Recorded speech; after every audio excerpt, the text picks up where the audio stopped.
घरोघरी मातीच्या चुलीच्या आजच्या एपिसोडमध्ये जानकी आणि ऋषिकेशला समजतं की 4 दिवसानंतर कोर्टामध्ये हिअरिंग आहे आणि आपल्याला लताबाईंना शोधणं गरजेचं आहे। इकडे ऐश्वर्या तिच्या फ्रेंडला भेटते आणि सांगते की जे गुंड आहेत त्यांचा फोन लागत नाहीये आणि लताबाई जिवंत आहेत की मेल्यात याबद्दलची माहिती कळत नाहीये। त्यावर तिची मैत्रीण धीर देऊन सांगते की त्यांचा जो मोबाईल आहे तो आउट ऑफ कव्हरेज असेल त्यामुळे लागत नसेल। पण जानकी म्हणते मला आता त्यांची बद्दल देणं घेणं नाही, पण मला आता दुसराच प्लॅन सुचलेला आहे। तुझा भाऊ जो आहे तो जो आहे AI एडिटर आहे ना, आणि मला जो आहे माझ्याकडे एक फोटो आहे आणि त्या फोटोचा वापर करून मला थोडीशी हेल्प हवी आहे। असा एक फेक व्हिडिओ बनवायचा आहे ज्यामध्ये लताबाईंबद्दल त्यांना त्रास होत आहे असं जाणवलं पाहिजे। त्यावर तिची मैत्रीण विचारते की अगं फेक व्हिडिओ म्हणजे काय, तुला नेमकं करायचं काय आहे, तुझ्या डोक्यात प्लॅन तरी काय चालू आहे। पण ऐश्वर्या म्हणते की तू गाडीत बस, मी तुला सगळंच व्यवस्थित एक्सप्लेन करते की मला नेमकं काय हवं आहे। इकडे लताबाई मायासाठी जे आहे चहा बनवून आणतात। ती म्हणते की तुम्ही माझ्यासाठी एवढं का करत आहात, खरं तर मला तुमच्यासाठी केलं पाहिजे। पण त्या म्हणतात की तुला एवढं लागलेलं असताना मी तुला काहीही करू देणार नाही, घरातलं कामही करू देणार नाही। त्यावरती ती म्हणते की हे सगळं करताना बघून मला माझ्या आईची जास्त आठवण येते, माझी आई ही माझ्यासाठी हेच सगळं करायची। त्यावरती लताबाई म्हणतात की मी पण तुझी आईच आहे, असं समजू नको की तुझी आई तुझ्यापासून लांब आहे। आपण दोघीच इथे एकमेकींसाठी आहोत, तर एकमेकींनी आपणच धीर दिला पाहिजे। इकडे घरातली सिच्युएशन बघून जानकीच्या मुलीला सगळ्यांनी जे आहे ते त्यांच्या नंदेकडे सोडलेलं आहे। इकडे जेव्हा ते फोनवर बोलत असतात तेव्हा ती घरी येण्याचा हट्ट करत असतात, परंतु ते सगळे तिला समजावतात की काही दिवस तू आत्याकडेच राहा, आत्या तुझे भरपूर लाड करेल। तेवढ्यात तिथे ऋषिकेश येतात आणि ती ऋषिकेशला बोलण्याचा हट्ट करते आणि ऋषिकेशला ती फोनवर म्हणते की तुम्ही माझे जे आहे प्रेमच नाही करत, तुम्हाला मी नकोशी आहे म्हणून तुम्ही मला आत्याकडे सोडलेलं आहे।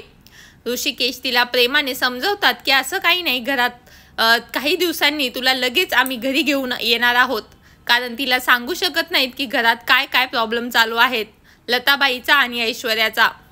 तिच्यावर काही परिणाम होऊ नये म्हणून त्यांनी तिला तिकडं सोडलेलं असतं।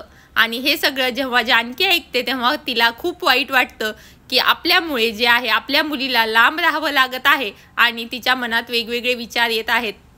इकडे माया जी आहे ती लताबाईंना त्या गुंडांपासून कसं हे करायचं त्याबद्दल चर्चा करत असते आणि तेवढ्यातच त्यांना तिथे त्यांच्याकडे जे सामान आलेलं असतं त्यामध्ये काहीतरी सापडतं। त्या सामानामध्ये जेव्हा ते चेक करतात त्यामध्ये एक रिसिप्ट असते। त्या रिसिप्टवरती त्यांनी ज्या दुकानामधनं सामान भरलेलं असतं त्याच्याबद्दलची माहिती असते, त्याच्यामध्ये काय काय सामान घेतलेलं आहे, प्लस त्या दुकानाचा पत्ताही असतो। त्या दुकानाच्या पत्त्यावरनं त्यांना हे लक्षात येतं की ते जे सामान भरलेलं आहे ते मुळशीमधनंच भरलेलं आहे आणि त्यांना अगोदर वाटत असतं की त्या मुळशीच्या बाहेर कुठेतरी त्यांना डांबून ठेवलेलं आहे, परंतु त्या पावतीवरनं हे सिद्ध होतं की त्या मुळशीमध्येच आहेत आणि त्यांना सेम गावातच डांबून ठेवलेलं आहे। यावरनं माया म्हणते की तुम्ही खूप हुशार आहात, त्यामुळेच तुम्ही आत्तापर्यंत जगला आहात इतक्या गुंडांनी पकडूनही। त्यावर लताबाई म्हणतात की मी जिवंत आहे वरनं जिवंत होते असं मला झालेलं नको आहे, त्यामुळे आपल्याला इथून बाहेर पडायचा मार्ग शोधावा लागेल। आपण हे माहिती केलंय की आपण कुठे आहेत, तर आपण इथून बाहेरच्या लोकांना हा निरोप पोहोचवू शकतो की आपण इथे अडकलेले आहोत। इकडे जानकी जे आहे ऋषिकेशला म्हणत असते की माझ्यामुळे सगळ्यांनाच खूप त्रास होत आहे, आधी जे आहे माझ्या मुलीलाही माझ्यापासून लांब राहावं लागत आहे, मी आणि इथे माझी आई ही कुठं आहे ते सापडत नाहीये। हे सगळं ती रडत असते, पण ऋषिकेश तिला धीर देत असतात आणि समजून सांगत असतात की तू काळजी करू नको आणि सगळं व्यवस्थित होईल, मी तुझ्या सोबत आहे। तेवढ्यात ऋषिकेशची आई ऋषिकेशला येऊन म्हणते की आतमध्ये देवघरामध्ये चल, मला तुझ्याशी बोलायचं आहे आणि मी जानकी समोर बोलू शकत नाही असं म्हणून घेऊन जातात। इकडे सौमित्र, अवंतिका आणि जानकीला समजत नाही की असं काहीतरी मोठं झाल्याशिवाय त्या गडबडीने ऋषिकेशला घेऊन जाणार नाहीत, पण नेमकं काय झालं याबद्दल त्यांना कसलीच आयडिया नसते। ते सगळेच विचारात पडतात। इकडे ऋषिकेश जे आहे त्याच्या आईला विचारतात की एवढं गडबडीने तू इथे का घेऊन आली आहेस, नेमकं झालं काय आहे. त्यावरती ऋषिकेशची आई म्हणते की मलाच स्वतःला धक्का बसलेला आहे जे सगळं झालेलं आहे त्यावरनं. मला भेटायला ऐश्वर्या आली होती आणि ती मला म्हणाली की आई मला तुमच्याशी बोलायचं आहे, तुम्ही लगेच रिॲक्ट करू नका, पण माझं जे बोलणं आहे ते ऐकून घ्या. आणि ती जेव्हा बोलायला लागली ते खूपच विचित्र बोलायला लागली. ती म्हणाली की मी आत्ता विधवा आहे आणि मला माझ्या बाळामध्ये माझ्या पोटामध्ये जे बाळ आहे त्यासाठीही वडिलांची गरज आहे आणि त्या सगळ्यांचा विचार करून मी दुसरं लग्न करण्याचं ठरवलेलं आहे. आणि हे ऐकून आईंना धक्काच बसलेला असतो, कारण सारंगला मरून थोडेच दिवस झालेले असतात आणि तिच्या पोटामध्ये बाळही असतं. त्या तिला समजावून सांगतात, पण ती म्हणते की माझ्या रूममध्ये गेल्यानंतर सारंग गेल्यामुळे मला एकटं एकटं वाटतं आणि घरातले सगळेच मला खूप उणीधुणी ऐकवतात आणि कोणीच मला या घरामध्ये मान देत नाही. आणि तुम्ही जर पाहिलं असेल तर जानकीला या घरामध्ये खूप जास्त मान दिला जातो आणि त्या मानाने मला इथे काहीच दिलं जात नाही. त्या म्हणतात की तुझ्या दुसरं लग्न करण्याने जर तू लग्न करून दुसरीकडे निघून गेलीस तर जानकीला ह्या घरात काय मान भेटतो याचा तुला काय फरक पडेल. परंतु त्या म्हणतात की जेव्हा ऐश्वर्या सांगते की मला जे आहे लग्न करायचं आहे, परंतु याच घरातल्या मुलासोबत करायचं आहे, त्यामुळे तुमचा नातूही घरात राहील आणि मलाही जो आहे नवरा भेटेल, एक सोबती भेटेल. हे ऐकून जे आहे ऋषिकेशच्या आईला धक्काच बसतो की ही नेमकं बोलत काय आहे. त्या म्हणतात की तुझं डोकं तरी खराब झालेलं आहे का, कारण सौमित्र जो आहे त्याचं लग्न झालेलं आहे आणि तू असं कसं बोलू शकतेस की तुला परत याच घरातल्या दुसऱ्या मुलासोबत लग्न करायचं आहे, तुझं डोकं तरी फिरलेलं आहे का.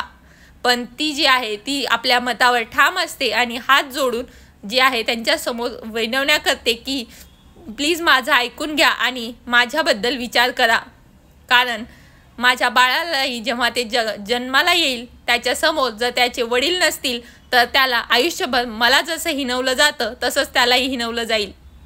यावरती ऋषिकेश चिडून म्हणतो की तिची हिंमत कशी झाली सौमित्रसोबत लग्न करायचं म्हणण्याची. यावरती तिची आई म्हणते की अरे तिला सौमित्रसोबत लग्न करायचंच नाही आहे, तिने कधी सौमित्रचं नाव घेतलंच नाही, खरं तर तिला लग्न जे आहे ते तुझ्याशी करायचं आहे. हे ऐकून ऋषिकेशच्या पायाखालची जमीनच हादरते, कारण त्याला इतका वेळ वाटत असतं की तिला सौमित्रसोबत लग्न करायचं आहे, परंतु जेव्हा त्याचं नाव त्याला ऐकण्यात येतं तेव्हा तो हादरून जातो आणि तो जो आहे खूपच रागाने आग बबुला होतो आणि संताप डोक्यात घालून घेतो. इकडे ऐश्वर्या तिच्या रूममध्ये जे आहे आनंद व्यक्त करत असते आणि म्हणते की मी कसा बॉम्ब फोडला, आता सगळ्यांचे प्लॅन जे आहे ते उद्ध्वस्त होणार. ऋषिकेश रागारागात तिच्या रूममध्ये येतात आणि म्हणतात तुझी हिंमत कशी झाली माझ्यासोबत लग्न करणार आहे म्हणण्याची, माझं लग्न झालेलं असताना तू याबद्दल बोलू पण कशी शकतेस. पण ऐश्वर्या जी आहे ती तिच्या मतांवर ठाम असते आणि म्हणते की तुम्हाला जे करायचे ते करा, पण मी तुमच्याशी लग्न करूनच राहणार. जेव्हा ऋषिकेश तिचा हात पकडतात आणि म्हणतात माझ्याकडे बोट दाखवायचं नाही, त्यावर ऐश्वर्या त्यांना हिणवून म्हणते की हात पकडायचाच आहे तर आयुष्यभरासाठी पकडा, असा थोडक्या मोडक्यासाठी कशाला पकडत आहात. हे ऐकून ऋषिकेश तिचा हात लगबगीने सोडून देतात. ऐश्वर्या त्यांना मोहमायेमध्ये अडकवण्याचा प्रयत्न करते आणि म्हणते की तुमचा जो सारंग आहे त्याचं बाळही घरात राहील आणि तुम्हाला जे आहे पार्टनर पण भेटेल. जानकी तसंही आता जेलमध्ये जाणार आहे तर तुम्हालाही एकटं राहावं लागणार नाही आणि सारंग नसल्यामुळे मी पण आता एकटी झालेली आहे तर मलाही पार्टनर भेटेल. तुम्ही थोडा विचार करा. काय होईल पुढच्या भागात बघूयात. धन्यवाद.